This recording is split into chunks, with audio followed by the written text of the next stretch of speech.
contract ready, and bank loan ready. This powerful tool makes running your business a very simple and easy process. Small Biz Pro provides immediate access to key documents in 10 seconds or less, so no more searching for those important documents when you need them.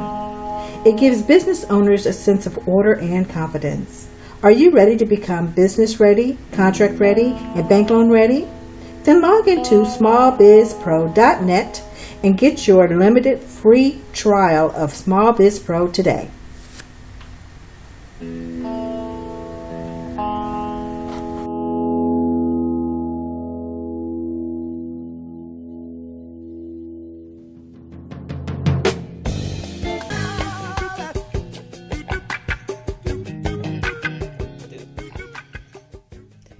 And we are back at the Business Zone with Crystal and Gilbert and our guest that's going to be here today. And we're going to talk about how to scale, growing strategies to scale your business.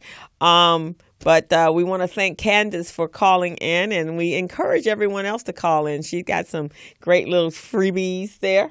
And then we're going to sit down and talk to her on how to do some things before she gets to that scale point. And we're going to find out exactly where she is in her business. And you too could get some freebies by calling us too about your business. So make sure you call us at 323-293-3375. Right, and go to our YouTube channel and subscribe, and go to our Facebook page and like us. So we are fortunate to have Ms. Kim Folsom here. She is the co-founder and CEO of Founders First Capital Partners, LLC, a revenue participating accelerator and venture fund.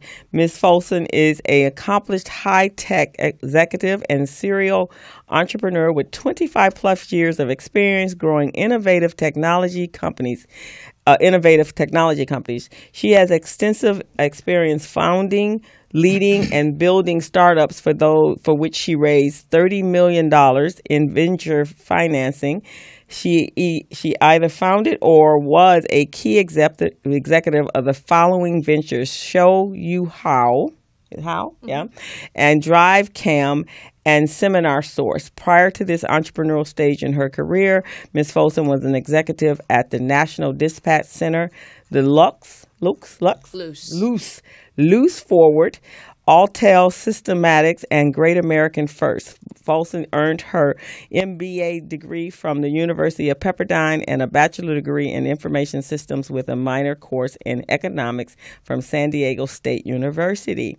And we are so happy to have you here. I am delighted to be here. Thanks so much for the opportunity to participate. I've been looking forward to this. So Thank you for joining the show, Kim. Thank you. Appreciate it. I was really excited when Barbara Lindsay referred you over to me. She said, you just have to have her on the show. Just have to have her. So I was very excited that we could come, we could find a date, because you're a busy lady. It's been a really hectic few months, but I feel truly blessed with the activity. Oh, good. So why don't you tell us what Founders First Capital Partners is? Okay. Well, great.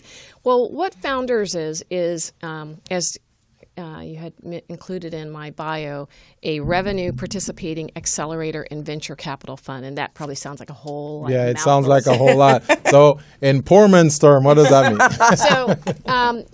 There's so many, like either incubator, accelerator, that type of thing. So what we do is really help companies grow. We do three things. One, we want to teach them how to grow. Secondly, we want to fund them. And then we want to help them actually with growing, providing resources, how to connect with customers, how to hire people, how to develop the people they hire, and then also how to improve their finances. Oh, okay. Wow. Yeah.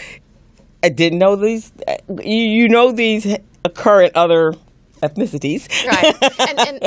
And that's really it. So that's the one piece of what we do. And then the other is we're a venture fund. So there are three, as you talk about the majority, there are three accelerators that are by far the best. One of them is Techstars. The other one is 500 Startups. Okay. And the third is Y Combinator. That's where companies like Airbnb and a number of the very, very hot what's called unicorn companies gone through. Do you mind repeating those three again? Y Combinator, I know about them. Techstars, Okay. and the third is 500 Startups. Oh, okay. So a number of very popular, as I said, like Uber went through those, Airbnb, those companies went through an accelerator like that. And they're considered like the Ivy League of accelerators. There's about 1,500 accelerators right now. Oh, wow. Okay. And so, you can think of it as, colleges. There's all kinds of colleges, but everybody knows the Ivy League, Harvard, Stanford, Right, those exactly. schools. Those accelerators are like the Harvard, Yale, and Stanford of accelerators. So the Y Combinator, what does that mean? Generation Y? Is that what it is?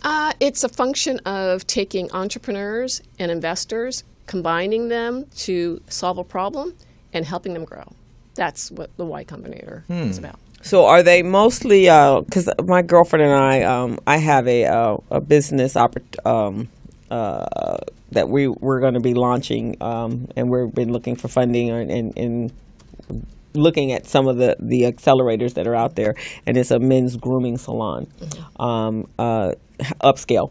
So, but a lot of the ones that we had actually researched were all for tech businesses. That's and correct. Most of them are. And for most tech. of them are for tech businesses. Okay. That's where their real focus is. Tech Okay. and some software, hardware. That and that is where I started as an entrepreneur. Okay. I started my career as a software engineer, and then went from that environment, running somebody else's company, and then went out on my own. Okay. But with going back to our story and what we're doing is, one, we're accelerators, so we teach you, we fund you, and then we actually help you with growth. So Okay. the other piece of what we do is, for a certain group in our accelerator, we actually provide them with funds as well. Okay. Really? Yeah. Fantastic. So what's the scale of your funding? So we are the performance of our fund is to be able to fund folks between $50,000 to $500,000, Okay. and it's not all at once. It is based on performance. So initially it could be anywhere from $50,000 to $100,000, and then based on their performance, we'll provide additional So funding. it could be done in progress payments. It's progress in fundings. Right. Yeah. Okay. So, because that's really the basis of the accelerators, right? Is you're there, and as you're going through the process and being educated, you're still running your business, right? Right. And then as you get to different levels, then you're infusing the and- funds for them, right? And so how we start working with these companies is through our boot camp. Okay. We run a boot camp 3 times a year, and our mission is to teach these companies how to create a growth plan. A few things unique about our accelerator. One, we focus on the underserved market, Okay. where you talked about it's mostly someone else. And we also focus on companies that are service that could have a tech enablement to them. So service or technology-enabled service businesses. Third, we focus on established businesses. We don't focus on businesses that are startup. Okay. The businesses that we work with have been revenue generating, I would say at least 18 months to 2 years. Okay. Because they need to be at a certain level for us to really add significant value. Our fund is what's considered a royalty or revenue-based fund. If you ever watch Shark Tank and you see the bald guy in the middle, Mr. Wonderful, Yes. Yes. that's the method that he does most of his funding, which is royalty or revenue-based. So basically, for every dollar of revenue you generate, you pay us a small percentage to pay us back. Oh, okay. Oh, okay. So okay. that's how we fund companies. Is Okay, so that's why one of the reasons they need to be already revenue generating, so that I got it. Yeah, and the other element is we focus on businesses that have generally $250,000 to $2 million in revenues that may not be able to get bank financing, okay. and they're not. Service businesses traditionally don't get equity financing. Okay, right, exactly. Yeah. Okay, right. But those are the businesses that are run by our folks. Yeah. Women, ethnic minorities, veterans, they generally, most businesses are service-based businesses. Yeah, because they're easily to get into. The entry can be. There's a huge need. There's a lot of really great service businesses. And if you can add a few components of intellectual property to them, best practices, they can scale to be great businesses. Yeah. So do you have an accelerator within this LA area? So we are not an incubator. Okay. An incubator is generally you actually put people in a place. Okay. We are not that. There are a lot of incubators. We want to work with people that are already in an incubator, but we actually conduct our boot camp online. So it's a 10-week program. So you go on to our online platform, you participate, you get a one-on-one coach, and you actually, with each segment, it's a module. First, how to create a business that's 10x where you are today. That's where we start from module 1. The next is sales. The other is how to market it. The third is operations, as you were talking about with your earlier caller. Right. How do you actually deliver on your promise from your process and people that role, how to delegate, setting up that, and then we have 2 sessions on. One is how to hire people, and secondly, for the people you hire, how to grow them and develop them so that they can stay with you. The next sessions are, one is about recurring revenue. Because you want to have predictable revenue that helps you be a much more sustainable business. Okay. And then the last ones are about money, how to manage your money, how to use other people's money to grow your business. Oh, okay. How to count your money. So let me ask this. So that boot camp still is based upon those in technology? No. So that could be... All our businesses that are in our boot camp are service-based businesses. And it's online. So Candace, did you hear that? Is your website online right now that it is. we can I access? saw it earlier. What's the website? Our site is foundersfirstcapitalpartners.com. Founders First Capital Partners.com. It's pretty long, huh? Yeah. So, when a person so what would be, I guess, the steps to starting or getting in the mindset to scale your business? When a business is infancy, obviously they're doing what, you've got your equipment, and Candace's say she has a retail store. So she's gotten and she's making sales and she has customers. So now as she's at that place, and I was at yesterday at the conference, I think someone asked that question. When do you know you're ready to scale to that next level? As someone who's raised an amount of capital, venture capital, with the other guys that I went to college with and worked with, you have to start with the end in mind. You can't wait till you hit the wall. Right. You've got to go through and say, I'm building a business that's 5, 10, 20 million, and then you work backwards. Yeah. Oh, You can't go at it where I'm just going to be me and then go at it that way. Okay. So you start with, I'm going to build $1 million business, and for me to build $1 million business, I'm going to sell these types of products if it's a retail business. And then for this product, who am I going to get it from? And how do you go through the whole, what's called a value chain of taking it from, this is the concept of the product, and then delivering it to the customer, and what are all the steps that are in between there. And then which steps am I going to do? Which steps is somebody else going to do? And then you re-look at that on a frequent basis until you get it to a well-smoothed engine. Okay. And if you're going out the gate with $1 million business, then that means obviously you need to have a team. Yes, and that is really the core of what we focus on. Okay. We focus on building employer-based businesses. Right. Because employer-based businesses are multi-million-dollar businesses. Right. Yes. That's where you have to start with that mindset. If you have a product, you know how much that product costs. You know how much that product sells for. If you're saying you're going to build $1 million business, you take that $1 million, divide it by the sales price, and that tells you how much you've got to sell. And then you just go through and say, okay, this is how much it costs, and this is what I got to do to go through it. And I know in order to sell $1 million of something, right, it can't just be me. It cannot be you. So are you guys listening to that? Because a lot of our small businesses, a lot of the people yesterday when we were at George Fraser, most of them are they're solopreneurs. And I had been at a meeting. There's a conference that we're doing. In fact, I can show you. what we've been doing, a series of roundtable meetings, and the whole purpose is to create a African American capital fund for our businesses, just like they have the Jewish Federation and the Jewish Fund and the Asian and so forth. They've identified $10 million of the fund from black lenders across the country, and so the balance $5 million, because it's going to be a $15 million fund. The balance is coming in from the Milliken Group Institute. So what they wanted to do was hear the voices of the small business owners, the underserved business owners, what has been their obstacles and their challenges to find funding and capital so that they can have employees. So we had a meeting in Inglewood at City Hall, and we had about 125, 130 people. So we were getting feedback. We had a four-person panel, and then we were getting feedback from the individuals. And every one of them stood up and said, I have been in business for 5 to 10 years, and I have been doing this by myself. And some of it is being able to get other perspectives of how to do it. Right. You know how to satisfy a customer. Right. It's just going through and creating an engine of how to do it. Right. And it's not just about you. Yes. It's people. It's work. people. It's how to work with people, because at the end of the day, it's working with people. Yeah. And that's what we were basically telling them, that you can't run a business just by yourself. Right. But it is a paradigm shift. It is. And there are lots of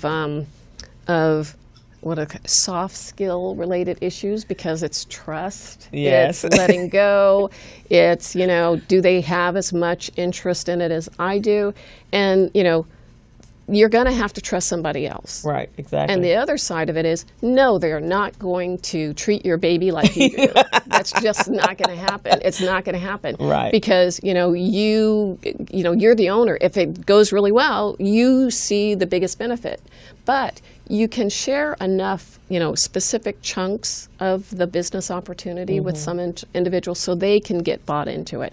And so, what we do with founders is, we target folks that have got maybe 3 to 5 employees by the time they're at that $250,000, and our goal is to help them grow to be a 20 to 50 employee business. Oh, okay. Because when you grow to that point, there's different stages that your business goes through as you go through different steps. Okay.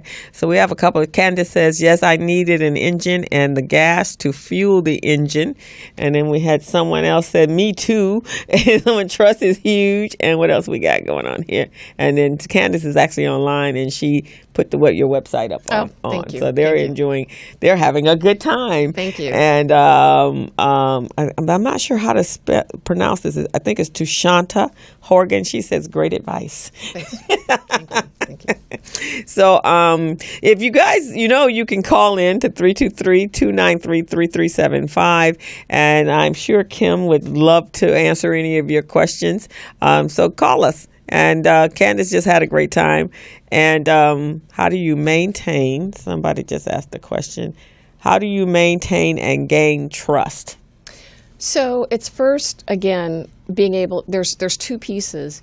One is vision. If I said to you, you can have $1 million business, you can have a $5 million business, you probably think, oh gosh, that doesn't sound possible. But if you look at your business, let's say that your annual revenues today are $100,000 or $250,000.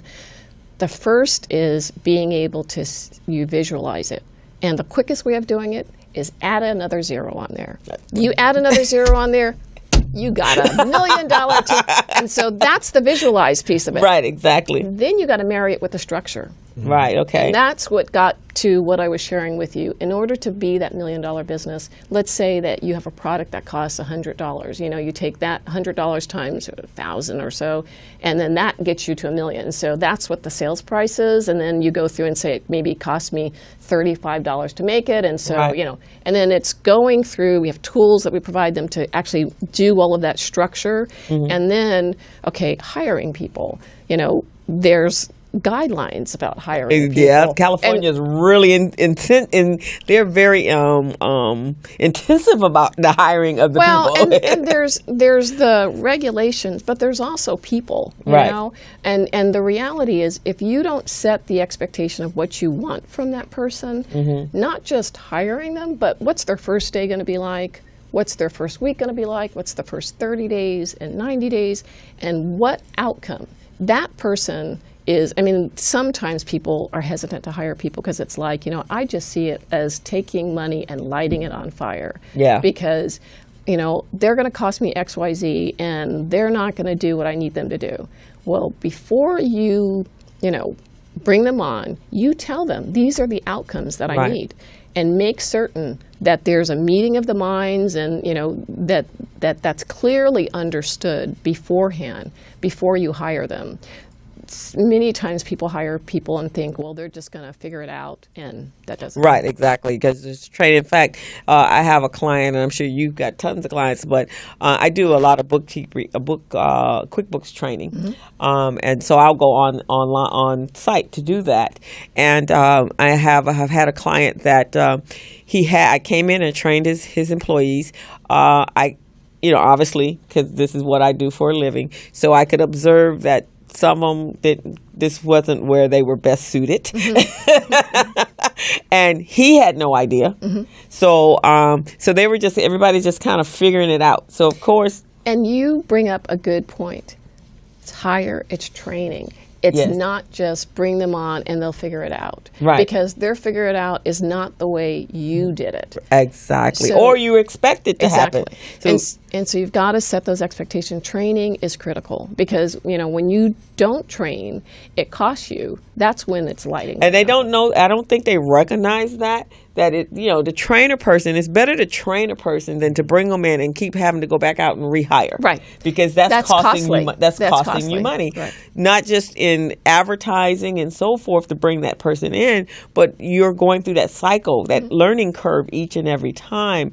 And so finally, this client of mine, one of his employees left, and he's like, oh my God, I'm always at this place. And I said, well, I guess we need to then, if you're always at this place and you've gone through this process 4 times, now I don't have to ask who you're hiring. I have to ask what is going on in the hiring process. Because obviously you don't know what you're looking for, and you need to identify that before you hire your next employee.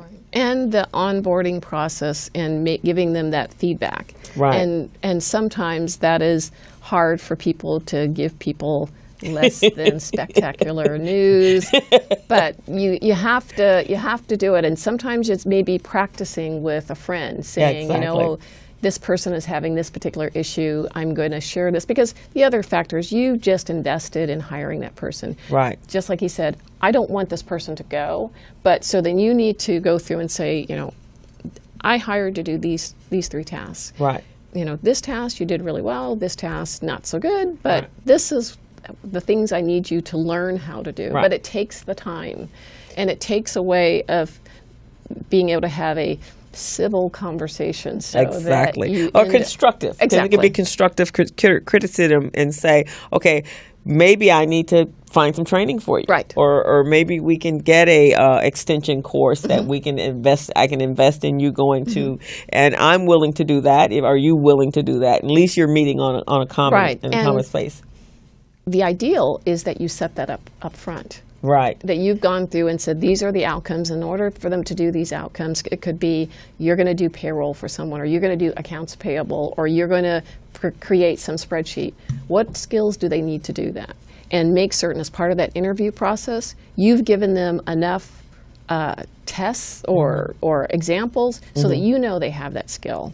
Exactly. The contract that Gilbert was saying that we fulfill for Mount SAC is actually a partnership with our cohorts, our Los Angeles County Education Office of Education and Mount SAC, and that's where the classes are facilitated. And then I come in and I teach them QuickBooks, but the program is set up for those individuals that are on the county services systems. And so they've recognized that they're not going to get off the system if they don't have some sort of skills. So they send out a flyer and anybody interested in bookkeeping. So this is our our third time. Yeah, we've been doing it almost 2 years. It'll be 2 years. Third time. Third time. And so I'm teaching them QuickBooks. And so I teach 3 days a week there, and it's an 11-week program. Started at 12, we're at 11. And so I'm teaching them. So I started it with accounting, the basic understanding of accounting, bookkeeping, and then QuickBooks. And then we're now in the payroll module. So when we're done, these individuals will get a certificate saying that they know how to use QuickBooks. And then they're also learning soft skills on how to be an employee and what they're required and what their expectations, what the expectations of them working there. And in addition to that, they're learning Microsoft and Excel. So they go to school 5 days a week. And then at the end, then we find placement for them. And so we've been pretty lucky. We got a 95% placement rate. Oh, that's great. Yeah. And those skills are much needed. I mean, unfortunately, small businesses go through accounting staff too frequently, Yes. and that's very critical. There are several reasons for that. One, they don't recognize what they need. Two, the people they get, they either don't treat them the right way, so those folks will end up leaving because people are always looking for better opportunities and better conditions. And then the third one is the person who came in with the skill probably doesn't know how to apply it well. Right. And one of the things that we've seen and we've taught about in our workshops is when we're talking about the methods of accounting, there are two methods of accounting. You got the cash basis and the accrual basis. And many bookkeepers do not know that. You see what I mean? They're the ones who are supposed to know it. Right. Yeah. So we've come across that. So after some of them have been trained and come to these employers, they lack those skills. So then they have to go. And that's the most important, I think, especially your back office, understanding where the money is coming from. I've gone in and helped companies switch over their accounting system over to QuickBooks because whatever they had wasn't working. And I've been able to identify right away, I don't think this person has the skills that you thought they had. Because when I'm just speaking, we haven't even done anything yet, and I'm speaking in accounting terminology, and they're looking at me blankly, they don't have an accounting degree. If they don't know the basic, the difference between accrual and cash and profit and loss statements and that kind of stuff. No, they don't have an accounting degree. So I've had a couple of clients like, wow, they told me, well, it's not about a told. You're supposed to be checking backgrounds and so forth. There's been a question, how do you find help on building an employee manual? There are, there's lots of really great resources out there, from different magazines, be it Inc. magazine, Entrepreneur magazine, that can give you guidance with regards to employee manuals, hiring tips, and those particular. Okay, so the question is, though, do they want free manual or they want consultants like ourselves to develop it for them? And that's the other side of it. Right. You're going to, you got to pay to play, Yeah, you do. And when you have an employee, you want them to be productive, then you need to tailor it to your organization. Just as you Exactly. talked about, accrual versus cash, you need to be able to provide those elements as part of the interview process. The role is in accounting. We're accrual-based accounting. Our accounting year, our fiscal year, is either January to December or June to July, but all that has to be communicated up front. Right. In fact, that's what I tell my students. I say, like, okay, when you go in and you're going to be hired, this is what I'm going to ask you. Because the first week or so, you're in an exploratory mode, and they're in exploratory mode. I said, so ask them for their chart of accounts. So when you do actually start working, you'll see where and what, and then you need to know whether they're working on a calendar year or fiscal year, and then you want to just peruse and ask them, can you just look through the system to see, so you can become familiar. So before they throw you in the fire, you've asked some very key things, because it's important to know where you're going to post this information and what type of business that they're doing, and understand their business. because different businesses perform differently. Right. And so so that's what one of the things that I've been teaching them, so that when they go in, they're not, so in addition to their soft skills, I'm giving it from the accounting side what they're going to be looking for. And when I do the quizzes and so forth, it's all geared to what they're going to be asked when they take that qualifying exam for a test or a quiz, when they're looking to be, because they got to go through that process anyway. Right. There's They're no way. actually applying those skills in a real life. In a real life, right? And that's the difference between me teaching it and then just an academic teaching it, because Right. I'm actually, this is my business. This is what I've done for almost 30 years. So I've been using QuickBooks since they started. So so I understand the program. So that's pretty much why we can say we've had the 80 to 95% higher rate. Congratulations. Because of the fact that they're learning it that way. Now there's 4 minutes. Well, we have a call. 4 minutes before our next break, but we do have a call right now. So let's take this call and then we'll talk about the break. Hello, caller. Are you there? Yes, I am. Yes. Tell us your name and where you're calling from, please. My name's Lamont A. Coleman, and I'm from Biblical Films Network, the BFN. Oh, excellent. Well, welcome to the show, Lamont. Thank you. Thank you. I also have my vice president, Denver Dowridge, here, and one of my editors, cinematographer, and partner, Mr. Isaiah White. All righty. Thank you. Wow. So you have a question for us? Well, pretty much I was talking about, I was basically to talk about the issues that are going on in the entertainment industry and what we're trying to do.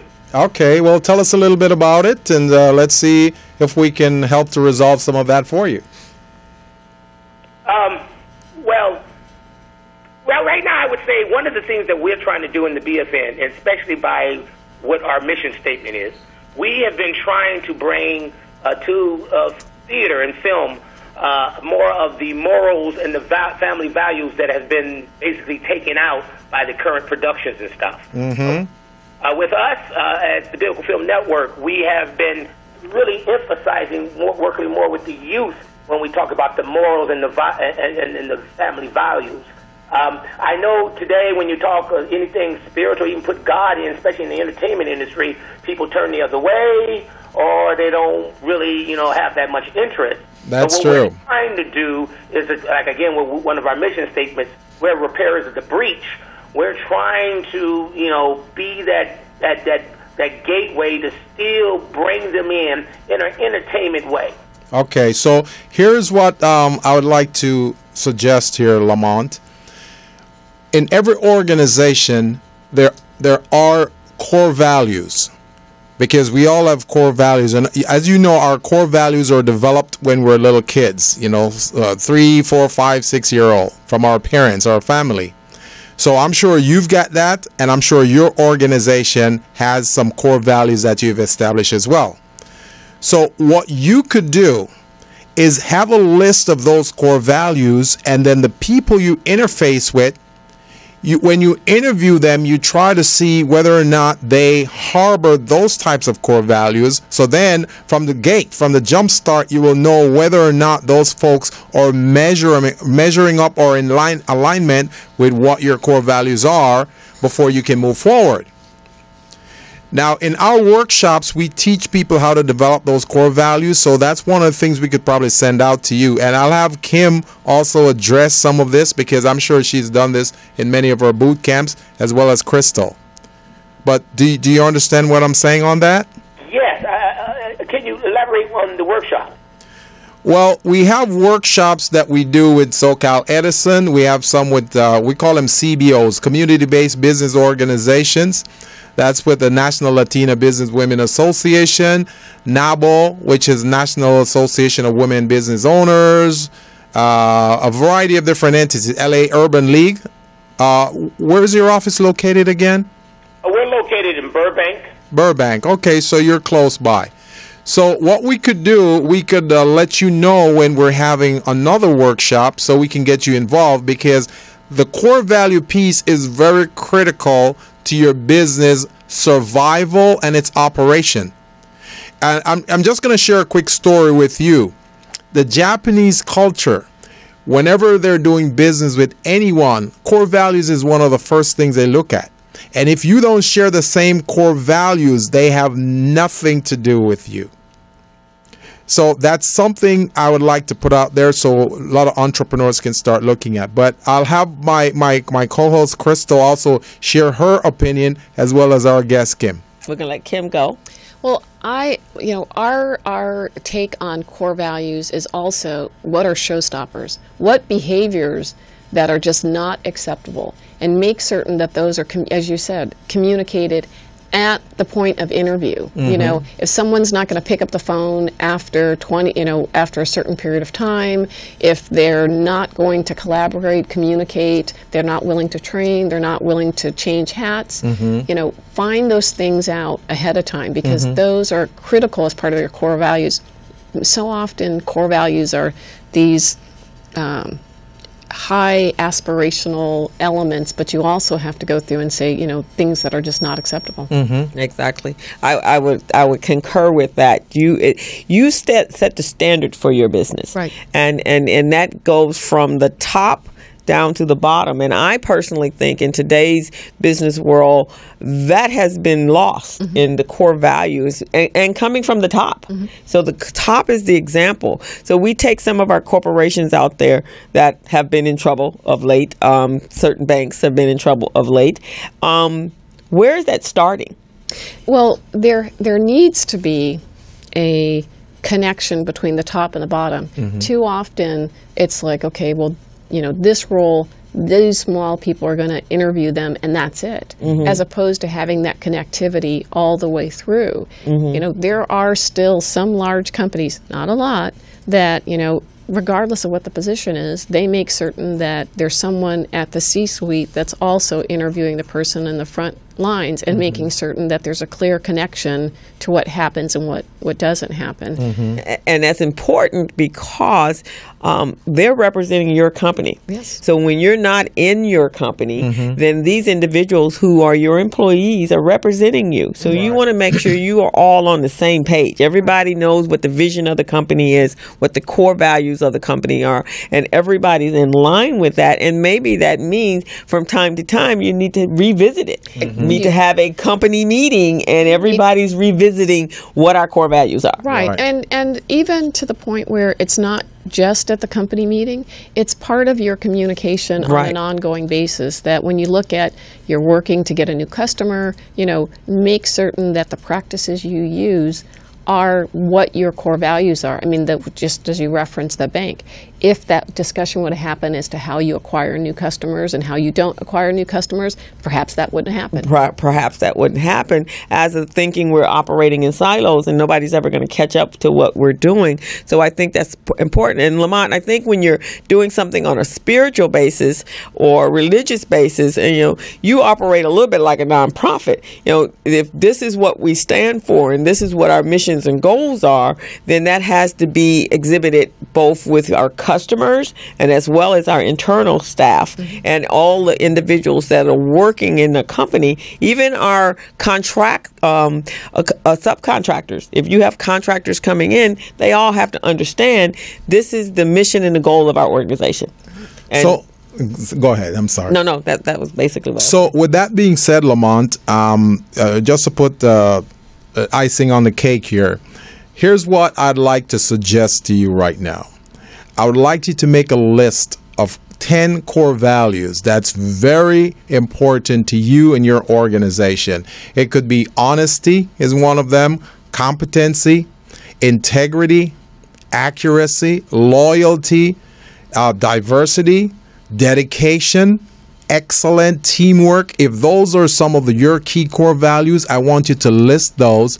And then once you list those 10 core values, I want you to rank them in order of priority. So whichever comes first. So if you feel like honesty comes first, you check that as number 1.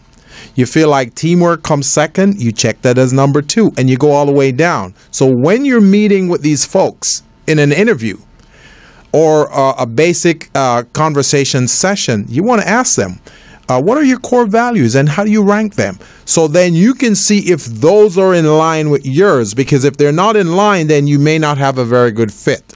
You know, they may come up with 10 totally different core values that may not be yours. Now, some of those you may be able to work with, others you may not, but you want to really know what they are. That's what I would suggest to you, Lamont.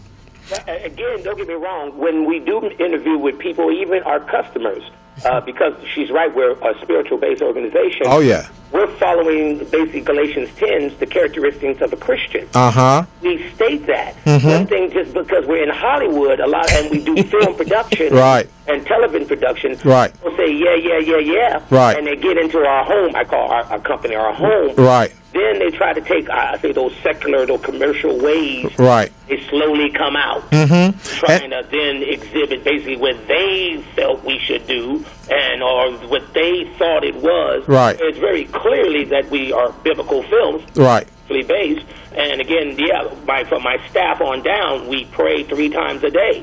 Our staff, our productions are all spiritually based. Right. People are just trying to find whatever way they can, and then that's where the controversy begins. So maybe what you could do in that case then, Lamont, is do a memorandum of understanding between you and them to say, this is what our core values are.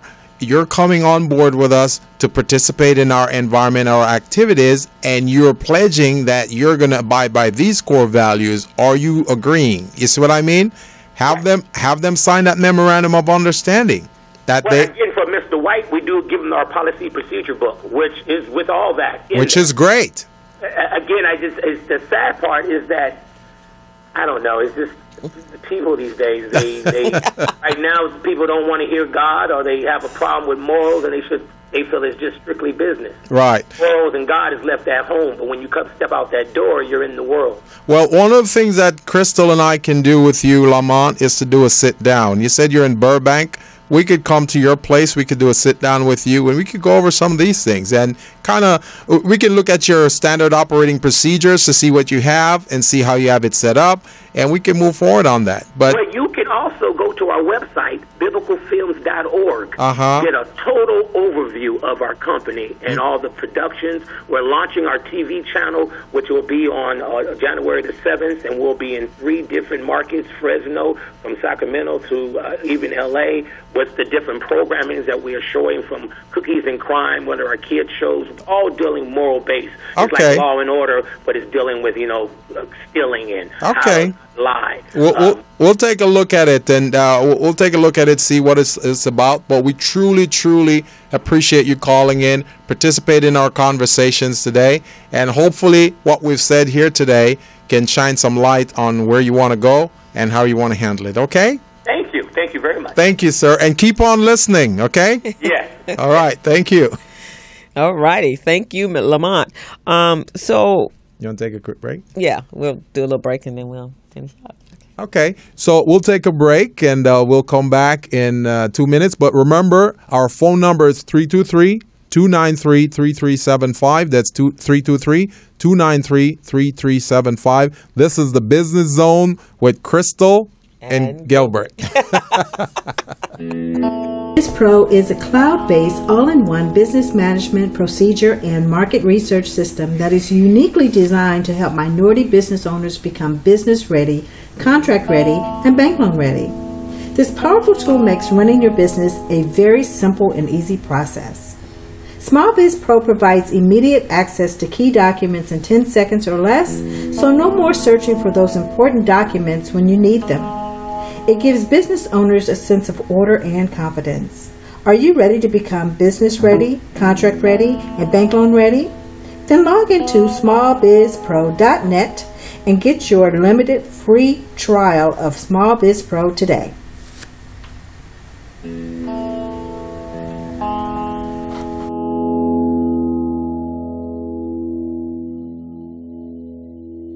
License, insurance. Oh, back. Are we back?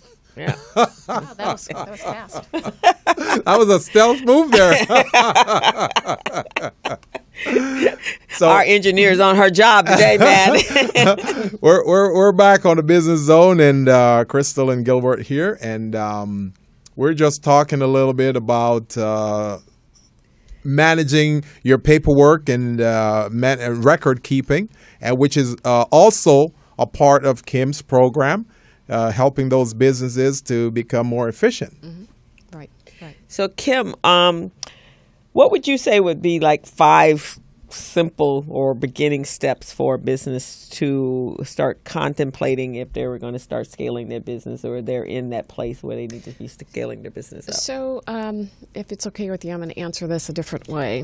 So, by all means. And again, it's bringing back to the VC-funded methodology of before you're scaling, if you will. If you think of again, starting with the end in mind, okay? If you're looking to either grow to be either 1, 2, 5, 10, whatever business, then you start scaling. And it's interesting, that term. So many people use scaling, but for venture capitalists, in order to get millions of dollars of investment, scaling to them means you're generating revenue, 6 to 7 figures monthly.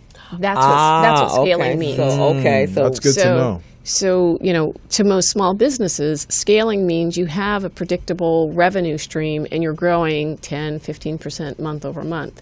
It could be that you're 5 figures, in that point. To some other people, scaling means, I'm growing and, I'm continuing to grow faster than I was the prior month. But it's scaling is that way.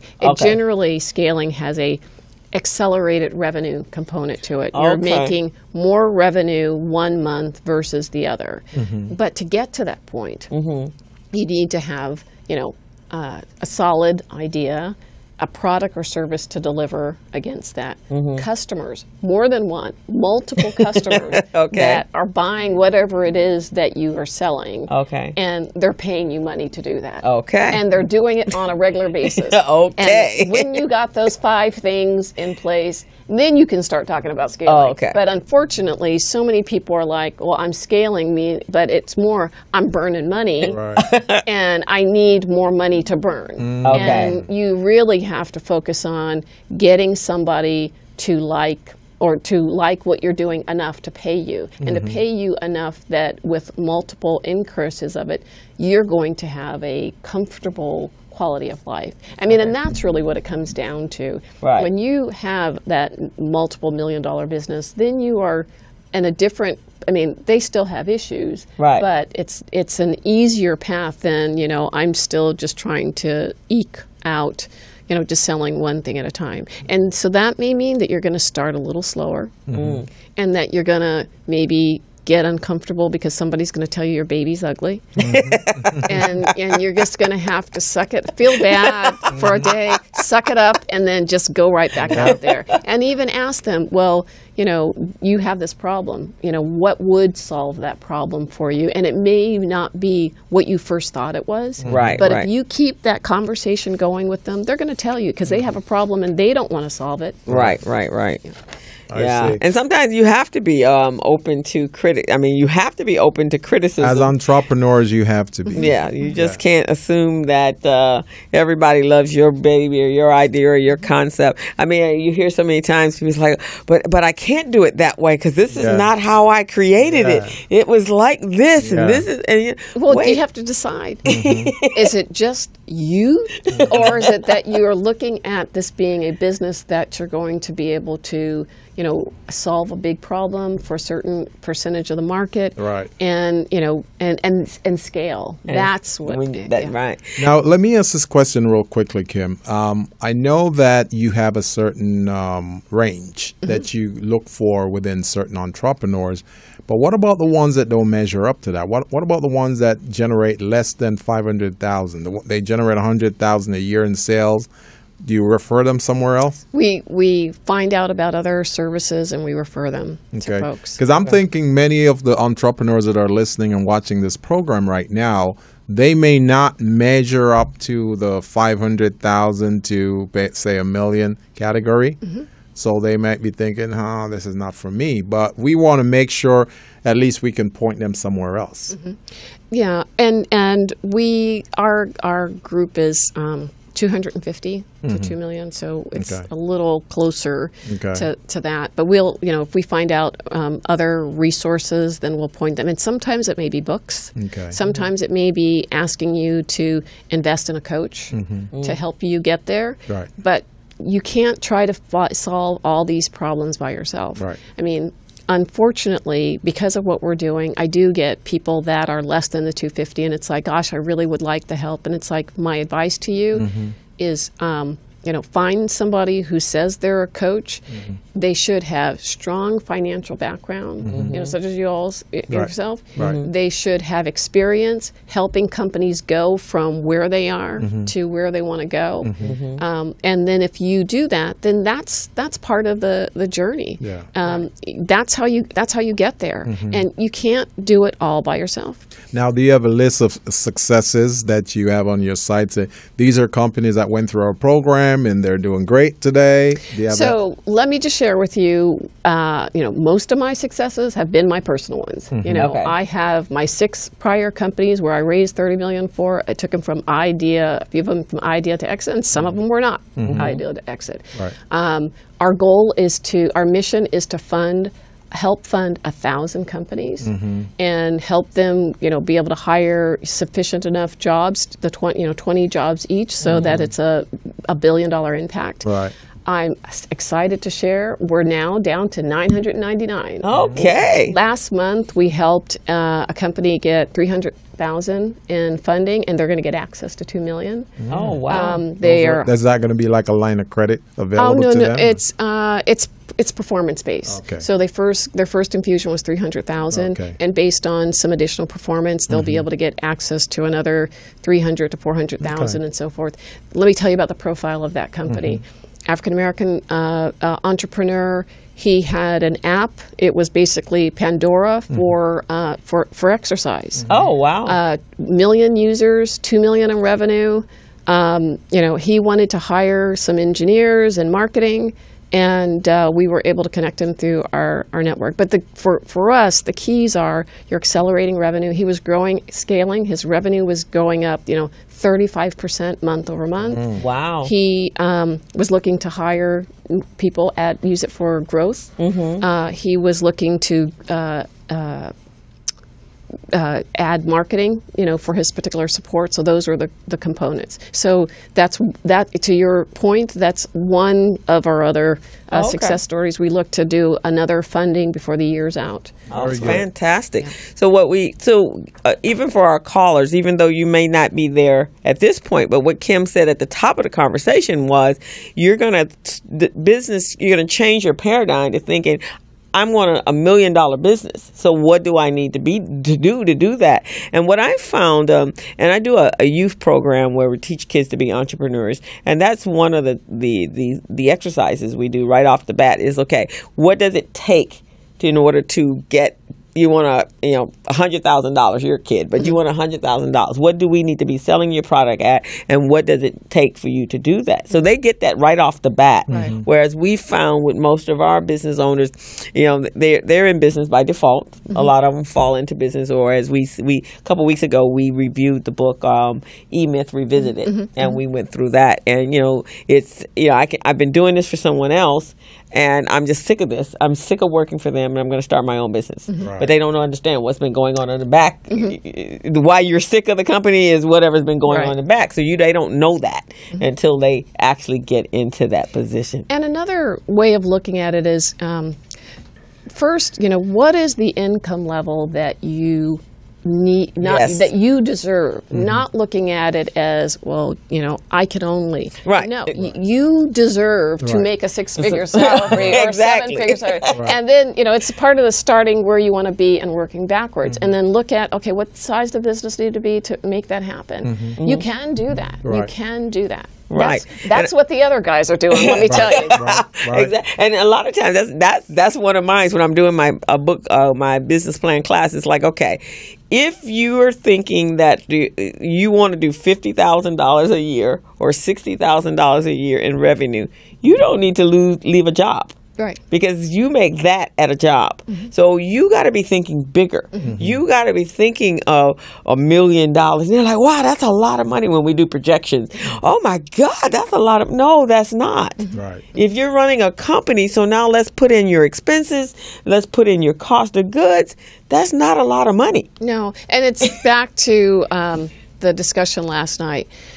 If you don't have a business that is making, $500,000, million, $5 million, you're going to have some pain. So how much pain do you want? And when it's painful enough, you will look. But it's the paradigm shift. It's working with experts like yourself, saying you could be $1 million business, and somebody's going to help you figure it out. You don't have to have all the answers, but you just got to want it.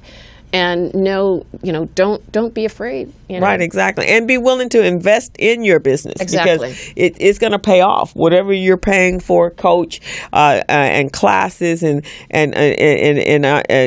to grow your business or to even get your business positioned so it can grow, then that's going to be beneficial on the back end of it, because you're going to start immediately seeing, when you're working with a coach, you start immediately seeing progress because you're being redirected, and things that you hadn't thought about, they have thought about, because this is what they do for a living. So we can look at your business objectively and say, you know what, I don't think that's working, but why don't we try this? Right. And the other thing is, the one thing you can't control is time. Right.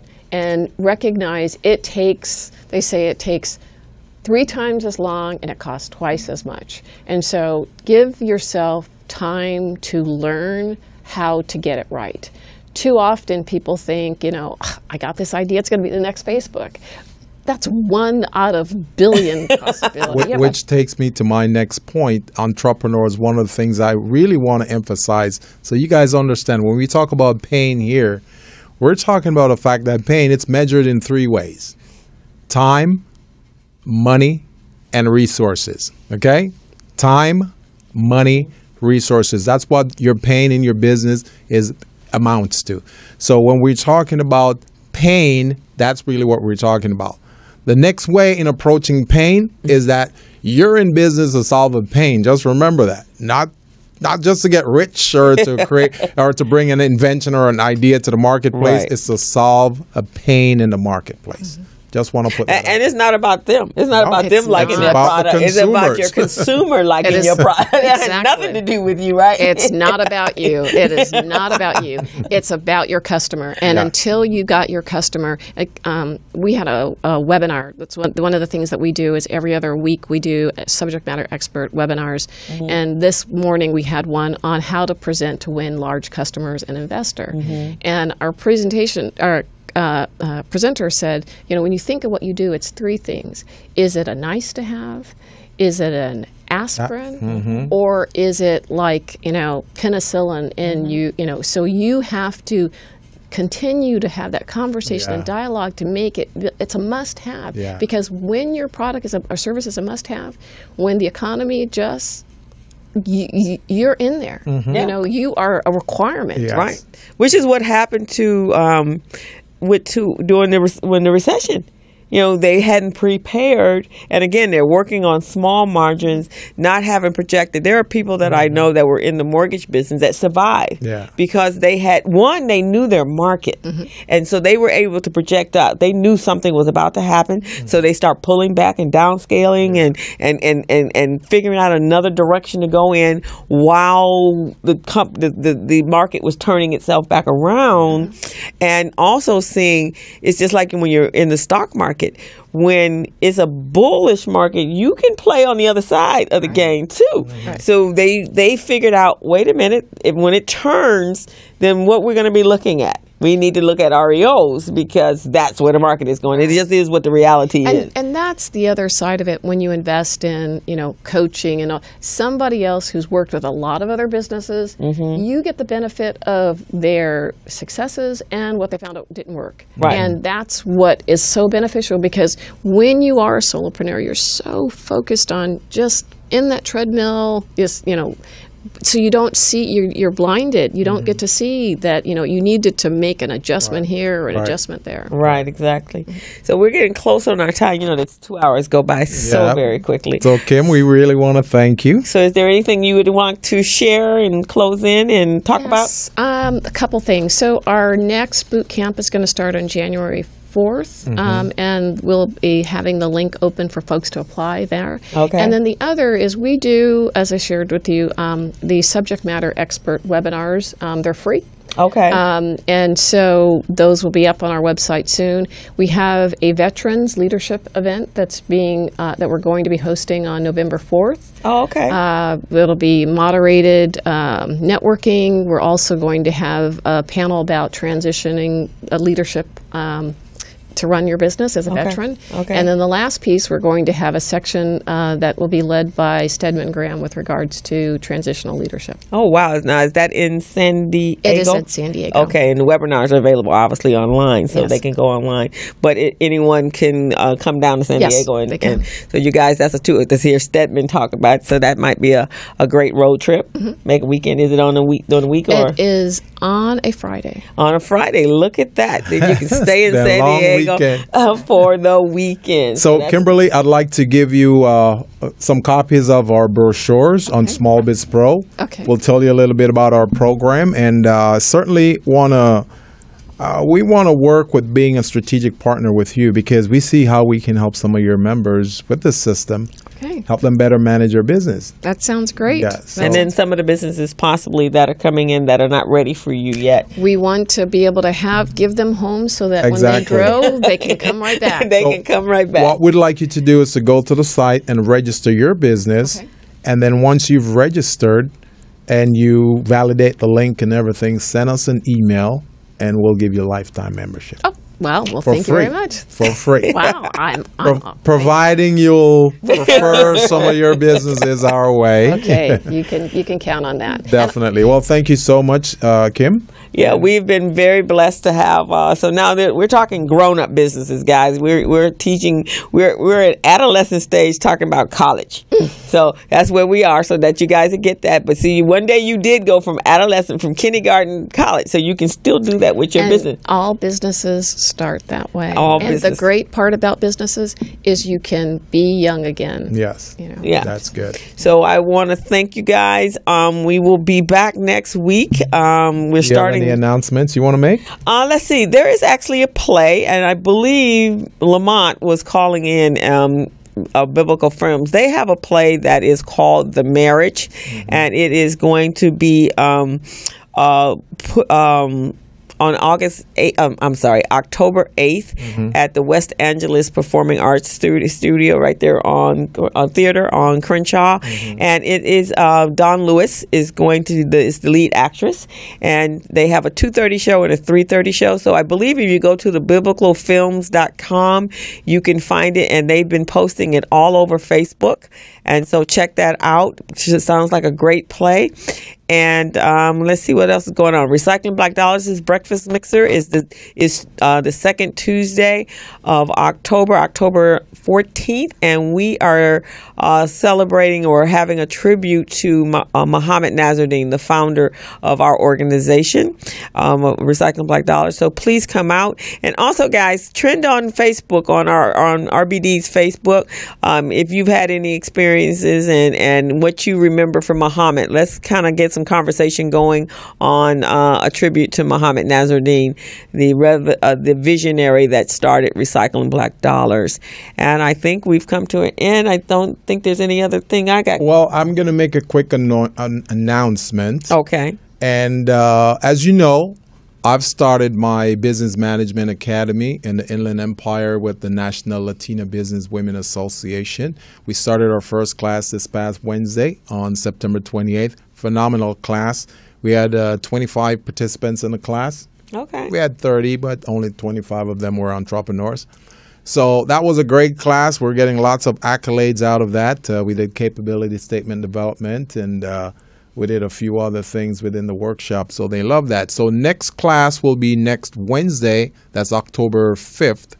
And we're going to cover best practice compliance. And we're also going to cover record keeping and paperwork management. So this is going to be a phenomenal workshop. And on that class, we'll talk about our program, Small Biz Pro, wherein we'll have participants sign up. We'll give them free registration because they already paid for the class. So they'll get free registration. So that's a part of that too. So I'm pretty excited. It's an 8-week class. Oh, good. At the end of the class, we're going to graduate all of them and connect them with contract providers.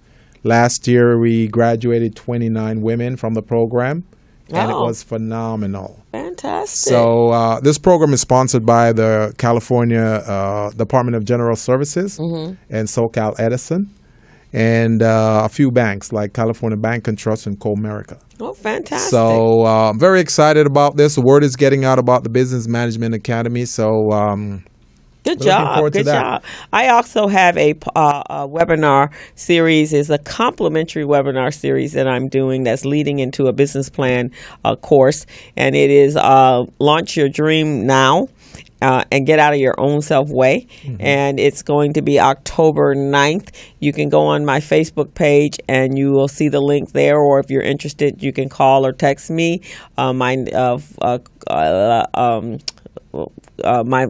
Facebook page is Crystal Mitchell, and you can go also on Recycling Like Dollars' Facebook page and the Business Zone. You can find it there, and you can also find my information on my website. So go to mitchellbusinesssolutions.com, and you can get my contact information there. And let them know how to find us, Crystal. And you can find us, the Business Zone, at thebusinesszone.com, and you can go to our YouTube page as the Business Zone with Crystal and Gilbert, and subscribe so you can get our video when we put them up. And you can go to our Facebook page.